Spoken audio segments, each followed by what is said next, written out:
आज Saturday so দিদি মর্নিংয়ে একটা রেসিপি পাঠিয়েছে। দিদি জানে আমার অথেন্টিক ডিশ রান্না করতে খুব ভালো লাগে, তো ওই রেসিপিটা মাঝে মাঝে আমি অন্যভাবে করি। আজকে একটু অন্যভাবে ট্রাই করলাম। অ্যাকচুয়ালি কাটা হয়ে গেছিলো পোস্তর জন্য আলু ঝিঙে, বাট আমি করেছি হচ্ছে অ্যাকচুয়ালি এটা অন্যরকম একটা রেসিপি।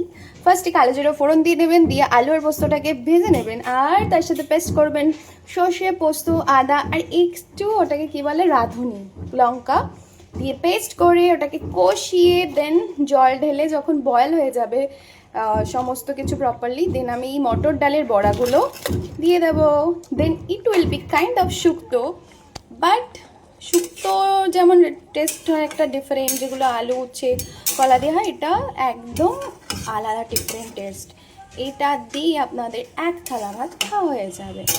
সো আমি এটা আমার গিনিপিগ হাজব্যান্ডকে শেয়ার করব, ফার্স্ট সার্ভ করব, then I will give you the feedback.